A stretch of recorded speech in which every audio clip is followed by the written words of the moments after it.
గౌరవనీయులు రాష్ట్ర ముఖ్యమంత్రి గారు ఈ సభను ఒక నిమిషం కొద్దిగా ఓపిక ఉండాలి అధ్యక్ష. చాలా విషయాలు మాట్లాడేది ఉంది, తొందరపడకండి రాజగోపాల్ గారు. అయితే గౌరవ ముఖ్యమంత్రి గారు ఈ సభను తప్పుదోవ పట్టించే విధంగా కొన్ని వ్యాఖ్యలు చేశారు. సభ యొక్క రికార్డులు సరిచేయాల్సినటువంటి అవసరం ఉంది కనుక నేను ఈ అవకాశం తీసుకున్నాను అధ్యక్ష. ముఖ్యమంత్రి గారు మాట్లాడుతూ పోతిరెడ్డిపాడు ప్రాజెక్టు పైన మా నాయకులే కొట్లాడారు, ఆ రోజు రాజశేఖర రెడ్డి గారి క్యాబినెట్లో ఉన్నటువంటి మంత్రులు మాట్లాడలేదు అనేటువంటి మాట వారు మాట్లాడినారు. నేను దాని మీద ఒకరోజు వీలైతే చర్చ పెట్టండి, సభ రికార్డులు తీసి బయట పెట్టండి, వీడియో ఫుటేజ్ కూడా ఉంటుంది సభలో, అన్ని విషయాలు కూడా బయట పెడితే దాని మీద నేను చర్చకు సిద్ధం. But I want to set straight the record. ఆ రోజు రాజశేఖర రెడ్డి గారి క్యాబినెట్ నుంచి మేము 6 మంత్రులం 14 నెలలకే మేము రాజీనామా చేశాము. మేము రాజీనామా చేసినప్పుడు చెప్పే 6 కారణాలు, అందులో మొట్టమొదటి కారణం అక్రమంగా పోతిరెడ్డిపాడు ప్రాజెక్టును పొక్కగొట్టి మా తెలంగాణకు దక్కాల్సిన కృష్ణా నదీ జలాలను రాయలసీమకు తరలించకపోతున్నందుకు నిరసనగా ఈ క్యాబినెట్ నుంచి మేము వైదొలుగుతున్నాము. తెలంగాణను ముంచి పులిచింతల ప్రాజెక్టు గట్టి ఆంధ్రాకు నీళ్లు మళ్లించే పులిచింతల ప్రాజెక్టును ఆపకపోవడం వల్ల మేము ఈ క్యాబినెట్ నుంచి వైదొలుగుతున్నాము. 610 జీవో అమలు చేయడంలో నిర్లక్ష్యం కారణంగా మా తెలంగాణ పిల్లలకు ఉద్యోగాలు దక్కే విషయంలో మా మాట తప్పుతున్నందుకు నిరసనగా ఈ క్యాబినెట్ నుంచి మేము వైదొలుగుతున్నాము. నక్సలైట్లతో చర్చల పేరిట చర్చలు జరిపి ఎన్కౌంటర్లు చేస్తున్నారు, ఆ ఫేక్ ఎన్కౌంటర్లు జరుగుతున్నాయి కనుక మేము రాజీనామా చేస్తున్నాము. ఇట్లా ఒక 6 కారణాలు ఇదే సభలో చెప్పాం, బయట చెప్పి మేము ఆ రోజు రాజీనామా చేస్తామనేటువంటి విషయాన్ని సభ ద్వారా గౌరవ ముఖ్యమంత్రి దృష్టికి మీ దృష్టికి తెస్తున్నాం. రెండో విషయం, ఇదే సభలో అదే పోడియం దగ్గర మీరు రికార్డులు తీయండి, నా చేతిలో ప్లే కార్డ్, మేము ఆ రోజున్న మా పద్మారావు గౌడు శాసనసభ్యులం పోతిరెడ్డి ప్రాజెక్టును వెంటనే ఆపాలని చెప్పి 45 రోజులు మొత్తం బడ్జెట్ సెషన్ మొత్తం పోతిరెడ్డిపాడు ప్రాజెక్టు ఆపాలని మేము అక్కడి నుంచి కీర్తిశేషులు పీజేఆర్ గారు ఒక్కడు కాంగ్రెస్ పార్టీ నుంచి ఇక్కడి నుంచి కొట్లాడిండ్రు ఒక్కడే. ఆ రోజు మంత్రులుగా ఉన్న చాలా మంది పెదవులు ముచ్చుకొని ఇక్కడ కూర్చున్నారు తప్ప ఆ రోజు మాతో గొంతు కలిపింది ఒకే ఒక్కడు పీజేఆర్. ఆ పీజేఆర్ తనయుడు విష్ణువర్ధన్ రెడ్డి కూడా ఈరోజు మాతోనే ఉన్నాడు. రెండో విషయం I would like to clarify. నేను విషయాల్లో చర్చలకు పోతే చాలా చెప్పాలి కానీ just I'm trying to give the clarification. ఇది ముఖ్యమంత్రి గారు చెప్పిన పోతిరెడ్డిపాడు విషయం. రెండో విషయం, ముఖ్యమంత్రి గారు మాట్లాడుతూ నేను శాసనసభ్యుడు కాకుండా మంత్రిని చేసిన ఘనత కాంగ్రెస్ పార్టీది అని వారు మాట్లాడినారు. ఆ కాంగ్రెస్ పార్టీని అధికారంలో తెచ్చిన ఘనత టీఆర్ఎస్ పార్టీది. ఆ రోజు చంద్రబాబు నాయుడు గారు తెలుగుదేశం హయాంలో వీరు ఓడిపోయి కనీసం ప్రతిపక్ష హోదా దక్కకుండా పూర్తిగా దిగజారిపోయినటువంటి కాంగ్రెస్ పార్టీకి జీవం పోసింది కేసీఆర్ గారు, టీఆర్ఎస్ పార్టీ. ఎందుకంటే నేను ఆ రోజు ప్రణబ్ ముఖర్జీ గారితో హిమాచల్ భవన్లో చర్చలు జరిగినప్పుడు కీర్తిశేషులు వెంకటస్వామి గారు, గౌరవనీయులు మాజీ ఎంపీ సురేందర్ రెడ్డి గారు, కేసీఆర్ గారు, ఆలే నరేంద్ర గారు, నేను ఆ చర్చల్లో ఉన్నాను.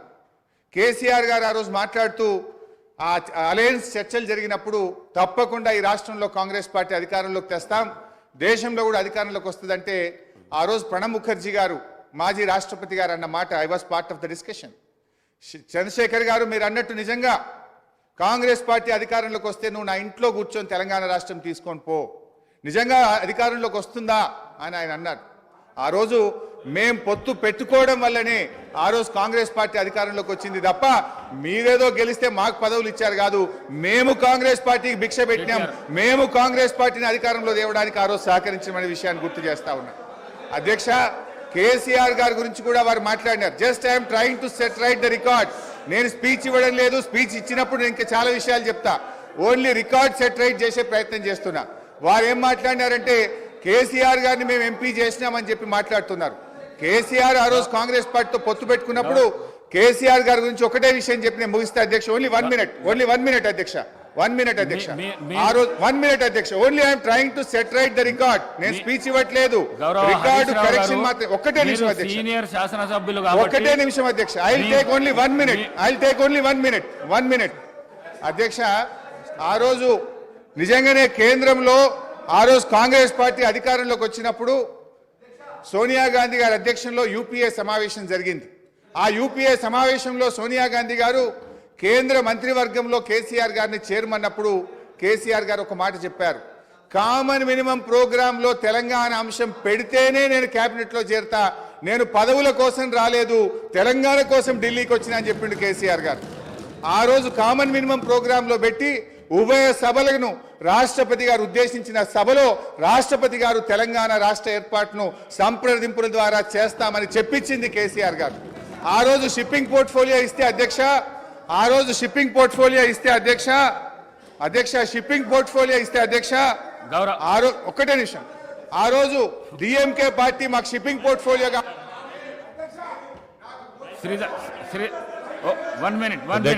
శ్రీధర్ బాబు గారు, నేను గౌరవ మంత్రి ప్లీజ్ సార్, గౌరవ మాజీ మంత్రి గారికి, ఎందుకంటే వారికి కూడా శాసనసభ వ్యవహారాలకు సంబంధించిన మంత్రి గారు, ఈ డిస్కషన్కి సంబంధించి, ఈ చర్చకు సంబంధించి ఇంతకుముందు గౌరవ ముఖ్యమంత్రి గారు చెప్పినట్టు చర్చకు, ఈ విధమైన లఘు చర్చకు మీరు అనుమతిస్తే రేపు కానీ ఎల్లుండి కానీ ఆవలెల్లుండి కానీ మనం బయలుపెడతాం. అధ్యక్ష, వారికి నేను ఈ విధంగా మీరు అందరికీ మరి అవకాశం ఇస్తే సమయం సరిపోదు సార్. నేను గౌరవ ప్రతిపక్ష సభ్యులను కూడా కోరుతా ఉన్నాను, గవర్నర్ ప్రసంగాన్పై ధన్యవాద తీర్మానం విషయంలో స్పష్టంగా మీరు చెప్పే అనేక అంశాల విషయంలో 50 సంవత్సరాల చరిత్ర గురించి కానీ చెప్పండి. మీరు 10 సంవత్సరాల కాలం పాటు, నేను దాంట్లో 5 సంవత్సరాలు ఉన్నాను, అదే చెప్తూ వచ్చారు, ప్రజలు అందరూ కూడా వింటూ వచ్చారు. ఆఖరుకు తీర్పు ఏ విధంగా ఇచ్చారో ఇప్పటికైనా మీరు దయచేసి రియలైజ్ కావాలని కోరుతా ఉన్నారు. ఇందిరమ్మ రాజ్యం రావాలే, పెద్దలు కేటీఆర్ గారు చెప్పారు, ఇందిరమ్మ రాజ్యం అంటే ఏ విధంగా ఉంటుందని. సరే, ప్రజలందరికీ తెలిసి ఈరోజు అందరూ కూడా చదువుకున్నవారు, అందరూ కూడా అవగాహన ఉన్న వ్యక్తులు. అయినా కానీ ఇందిరమ్మ రాజ్యంలోనే సామాజిక న్యాయం జరిగింది, ఇందిరమ్మ రాజ్యంలోనే పేదవారికి న్యాయం జరిగింది, ఇందిరమ్మ రాజ్యంలోనే ఇల్లు వచ్చినాయి, ఇందిరమ్మ రాజ్యంలోనే భూములు వచ్చినాయి, ఇందిరమ్మ రాజ్యంలోనే పోడు భూములు వచ్చినాయి. ఈరోజు ఆ విధమైన మరొక్కసారి ప్రభుత్వం రావాలనే ఆలోచనతోనే తీర్పిచ్చారు కనుక, ఆ క్రమంలో కొత్త ప్రభుత్వం ఏర్పాటైన తర్వాత మీరు ఏదైనా మీ ఆలోచనలు ఇస్తే తప్పకుండా మేము ఒక కన్స్ట్రక్టివ్ క్రిటిసిజం చేయండి, we will try to accept it. కానీ పదే మళ్ళా 50 సంవత్సరాలకు అంతపూర్వకం పెద్దలు హరీష్ రావు గారు చెప్పారు, మేం చేయబట్టి కాంగ్రెస్ పార్టీ అధికారంలోకి వచ్చిందని. మేము 91 మంది ఉన్నాము, 95 మేము ఉన్నాము, మీరు ఉన్నది ఎంతమంది? దాని తర్వాత ఎన్ని సీట్లు మీరు నిలబడ్డారు, ఎంతమంది గెలిచారు? దాని తదుపరి జరిగిన 2000 ఎన్నికల్లో ఎంతమంది మీరు నిలబడ్డారు, ఎంతమంది గెలిచారు? ఇవన్నీ కూడా బేరీజ్ చేసుకోవడానికి మరొకసారి ఒక చర్చ పెట్టండి అధ్యక్ష. కానీ నేను దయచేసి గౌరవ సభ్యులందరినీ కూడా కోరుతా ఉన్నాను, ఈరోజు గవర్నర్ గారి ప్రసంగంపై ఈరోజు వారి పేరు తీశారనుకో వారు మాట్లాడుతూ అంటారు, వీరి పేరు తీశారనుకో వీరు మాట్లాడుతూ అంటారు. దయచేసి నేను గౌరవ శాసనసభాపతి గారిని కోరుతా ఉన్నాను, ధన్యవాద తీర్మానంపై గౌరవ సభ్యులు మాట్లాడితే సభ అర్థవంతంగా ముందుకు సాగే విధంగా మీరందరూ కూడా సహకరించాలని కోరుతా ఉన్నాను. గౌరవ కేటీఆర్ గారు,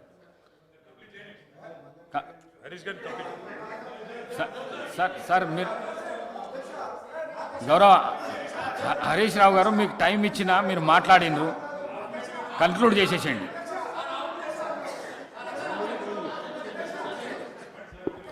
స్పీకర్ సార్, ఇప్పుడు నేను లేవాలని కానీ మాట్లాడాలని అనుకోలేదు. గౌరవ ముఖ్యమంత్రి గారు మాట్లాడుతూ సభను తప్పుదోవిచ్చే విధంగా ఆయన మాట్లాడినప్పుడు సభ యొక్క రికార్డును రెక్టిఫై చేయడం నా బాధ్యత. బికాస్ నేనేదో ప్రశ్నకు సమాధానం చెప్పాలనో విమర్శ చేయాలనో నేను మాట్లాడే ప్రయత్నం చేస్తలేను. వారు మాట్లాడినారు కనుక మేము డెఫినెట్గా దాన్ని క్లారిఫై చేయడం మా బాధ్యత అధ్యక్ష. అయితే అధ్యక్ష, ఆ రోజు కామన్ మినిమం ప్రోగ్రాంలో కేసీఆర్ గారు పెట్టించడమే కాదు, షిప్పింగ్ పోర్ట్ఫోలియో అడగకుండానే ఇచ్చారు. ఆ రోజు డిఎంకే పార్టీ నాకు షిప్పింగ్ పోర్ట్ఫోలియో ఇవ్వకపోతే మేము యూపీఐ నుంచి బయటకు పోతామంటే, నేను మంత్రి పదవి కోసం ఢిల్లీ రాలేదు, నాకు ఈ పోర్ట్ఫోలియో అక్కర్లేదు, వారికి ఇచ్చేయండి, నేను వచ్చింది తెలంగాణ కోసమని షిప్పింగ్ పోర్ట్ఫోలియోను స్వచ్ఛందంగా వదులుకున్నటువంటి చరిత్ర కేసీఆర్ గారిది, టీఆర్ఎస్ పార్టీది అధ్యక్ష. ఈరోజు రేవంత్ రెడ్డి గారు మాట్లాడుతూ మేమేదో పదవులు ఇచ్చామని. పదవులను గడ్డిపోచల్లాగా త్యజించిన చరిత్ర ఈ దేశంలో ఎవరికన్నా ఉందంటే అది కేసీఆర్కు టీఆర్ఎస్ పార్టీకి ఉంది. త్యాగాల పునాదుల మీద తెలంగాణ తెచ్చిన చరిత్ర ఉంది అధ్యక్ష. అనవసరంగా మేమేదో పదవులు ఇచ్చినామని, మేమేదో పదవుల కోసం పాకులాడినామనేటువంటి విధంగా వారు మాట్లాడద్దు. ఆ విషయానికి వస్తే రేవంత్ రెడ్డి గారు ఏబీవీపీలో షురువు అయిండు, టీఆర్ఎస్లో పనిచేసిండు, తెలుగుదేశంలో వేయండు, కాంగ్రెస్లో వేయండు, మరి రేపు ఉంటాడో. పార్టీలు మారిన చరిత్రలు మీకున్నాయి, కానీ మాకు అట్లాంటిది ఏం లేదు అధ్యక్ష. ఇకపోతే మా శ్రీధర్ బాబు గారు లేచి మళ్ళీ నన్ను ఆయన గెలికే ప్రయత్నం చేసిండు, లేకపోతే నేను ఆయన గురించి మాట్లాడాల్సిన అవసరం లేదు అధ్యక్ష. ఆ రోజు ఇదే శాసనసభలో కిరణ్ కుమార్ రెడ్డి గారు ముఖ్యమంత్రిగా ఉన్నప్పుడు నీ తెలంగాణకు నీకు ₹1 అన్నాడు. పేగులు దిగదాకా కొట్లాడింది ఎవరు, పెదవులు మూసింది ఎవరో కూడా ఈ రాష్ట్ర ప్రజలకు గుర్తున్నది అధ్యక్ష. ఉన్నారు ఇవాళ ఇక్కడ చాలా మంది, ఆ రోజు ఉన్న వాళ్ళు కూడా ఇక్కడ ఉన్నారు. ఆ రోజు మేము పేగులు దిగదాకా పోడియంలోకి పోయి కొట్లాడినాము, ఆ రోజు మీరు పెదవులు మూసుకొని మాట్లాడినటువంటి చరిత్ర కూడా కాంగ్రెస్ పార్టీకి ఉంది అధ్యక్ష. నేను అనేది మాకు ఒప్పుకున్నది అధ్యక్ష. దయచేసి మీరు మా మీద విమర్శలు మాని, ప్రజలు మీకు అధికారం ఇచ్చారు, మీకు అవకాశం ఇచ్చారు, మీరు ప్రజలకిచ్చిన ఆ గ్యారంటీలు ఎలా అమలు చేస్తారో దాని మీద దృష్టి పెట్టే ప్రయత్నం చేయండి. దానికి నిర్మాణాత్మకమైన ప్రతిపక్షంగా మేము సహకరిస్తాం, సూచనలు ఇస్తాం. కానీ ఎంతసేపు మీరు మా మీద నెపాలు నెట్టో, మా మీద బురద జల్లేటువంటి ప్రయత్నం మాని ప్రజలకు మీద ఇచ్చిన హామీల అమలు మీద, పరిపాలన మీద దృష్టి పెట్టండి అని మీ ద్వారా వారికి హితవు పలుకుతాం. గౌరవ కేటీఆర్ గారు. అధ్యక్ష, గౌరవ ముఖ్యమంత్రి గారు మరి ముఖ్యమంత్రి అయిన తర్వాతనన్నా కొద్దిగా మర్యాదకరంగా మాట్లాడతారేమో అనుకున్నా అధ్యక్ష. కానీ కొన్ని ఊహించలేము అధ్యక్ష, కొన్ని ఊహించలేము. ఎందుకంటే కొంతమందికి అది సాధ్యం కాదు. ఎందుకంటే వారికి అర్థమైంది అధ్యక్ష.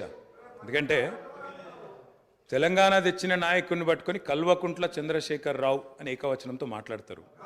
తెలంగాణను వ్యతిరేకించిన వాళ్ళనేమో గారు గారు అని మాట్లాడినప్పుడే అర్థమైంది అధ్యక్ష వారి సంస్కారం ఏందో, వారి పరిజ్ఞానం ఏందో అర్థమైంది అధ్యక్ష. అచ్చోసిన ఆంబోతు, ఇది ఒక ముఖ్యమంత్రి మాట్లాడిన మాట, అచ్చోసిన ఆంబోతు.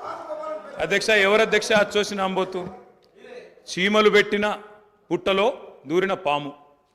అధ్యక్ష, కాంగ్రెస్ అనే పార్టీలో పాపం మా బట్టన్న, మా శ్రీధర్ అన్న, మా దామోదర్ అన్న, మా ప్రభాకర్ అన్న, అదేవిధంగా మా ఉత్తమన్న, మా కోమటిరెడ్డి వెంకటరెడ్డి అన్న, మా దామోదర్ అన్న, వీళ్ళందరూ కలిసి పెట్టిన పార్టీలో ఇవాళ దూరి ముఖ్యమంత్రి పదవి తీసుకుని ఆయన చీమలు పెట్టిన గుట్టలో పాముల గురించి మాట్లాడితే చాలా చండాలంగా ఉంటుంది సార్. దయచేసి ఇంకొక మాట అధ్యక్ష, ఎన్ఆర్ఐలు నాన్ రిలయబుల్ అన్నారు అధ్యక్ష. ఎన్ఆర్ఐలు నాన్ రిలయబుల్ ఇండియన్స్ అన్నారు. Non reliable Indian